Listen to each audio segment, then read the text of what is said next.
Hi friends, ಇವತ್ತು ಅಂತೂ ಇಂತೂ ಫೈನಲಿ ಹುಳ ಎದ್ಬಿಟ್ಟಿದ್ದಾವೆ. ನಮ್ಮ ಮನೆಯವ್ರು ಅಂತ ಇದ್ರು ಇನ್ನೊಂದು 2-3 ದಿನದೊಳಗೆ ಹುಳ ಹೋಗ್ತಾವಂತ ಹೇಳಿ. ಅದೇನೋ ಗೊತ್ತಿಲ್ಲ, ಒಂದು ಸತಿ ಚೆಕ್ ಮಾಡಿದ್ರು ತುಪ್ಪ ಆಯಿತಾ ಇಲ್ಲ ಅಂತ ಹೇಳ್ಬಿಟ್ಟು ತುಪ್ಪ ಎಲ್ಲ ಕುಡ್ಕೊಂಡ್ಬಿಟ್ಟಿದ್ವು. ಅದಕ್ಕೆ ಹೇಳ್ತಾ ಇದ್ರು ಇನ್ನು 2-3 ದಿನದಲ್ಲಿ ಇರೋದಿಲ್ಲ, ಎದ್ದು ಹೋಗ್ತವೆ ಅಂತ ಹೇಳಿ. ಇನ್ನು ಫೈನಲಿ ಇವತ್ತು ಮಧ್ಯಾಹ್ನ ಟೈಮ್ ಎದ್ಬಿಟ್ಟಿದ್ದಾವೆ. ಡೈಲಿ ಮಧ್ಯಾಹ್ನ ಟೈಮ್ ಯಾವಾಗಲೂ ಎದ್ದೇಳ್ತಿದ್ವು, ಎದ್ಬಿಟ್ಟು ಹಂಗೆ ಕುತ್ಕೊತಾ ಇದ್ದು. ನಾನು ಹಂಗೆ ಅಂದ್ಕೊಂಡೆ ಎದ್ಬಿಟ್ಟು ಕುತ್ಕೊಂತವೆ ನೋಡ್ಕೊಂಡಿರೋ ಅಂತ ನಮ್ಮ ಮನೆಯವ್ರ ಹತ್ರ ಅಂತ ಇದ್ದೆ. ಇಲ್ಲ ಪಕ್ಕ ಇವತ್ತು ಹೋಗ್ತವೆ ಅಂತ ಕೂಡ ಹೇಳ್ತಾ ಇದ್ರು. ಇನ್ನು ಅಂತೂ ಇಂತೂ ಹೋದ್ರೆ ಸಾಕು ಅಂತ ನನಗೂ ಕೂಡ ಇಷ್ಟು ದಿನ ಕಾಯ್ತಾ ಇದ್ದೆ. ಯಾಕೆಂದರೆ ಮನೆ ಹತ್ರನೇ ಇಟ್ಬಿಟ್ಟಿದೆ ಡ್ರಮ್ ಮೇಲೆ. ಮಿಸ್ ಆಗಿ ಏನಾದರೂ ಯಾರು ಇಲ್ದಾಗ ಹಿಂಗೆ ಎದ್ಬಿಟ್ರಂತೂ ತುಂಬ ಭಯ. ಇನ್ನು ಗುಂಡ ಬೇರೆ ಇರ್ತಾನಲ್ವ, ಸಖತ್ತು ಭಯ.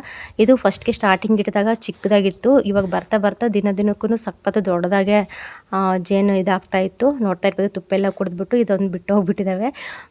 ಮತ್ತೆ ಗೊತ್ತಿಲ್ಲ, ಇದೇ ಜಾಗಕ್ಕೆ 2-3 ಸಲ ಬಂದು ಕೂತ್ಕೊಂಡಿದ್ದಾವೆ ಡ್ರಮ್ಮಿನ ಮೇಲೆ. ಆದಷ್ಟು ಬೇಗ ಇದನ್ನೆಲ್ಲ ಕ್ಲೀನ್ ಮಾಡಿಬಿಟ್ಟು ಡ್ರಮ್ ಮೇಲೆ ತೆಗೆದು ಶೆಡ್ ಒಳಗಿನ ಹಾಕಬೇಕು. ಇಲ್ಲಾಂದರೆ ಮತ್ತೆ ಬಂದು ಕೂತ್ಕೊಳ್ಳೋ ಚಾನ್ಸ್ ತುಂಬ ಇರುತ್ತೆ.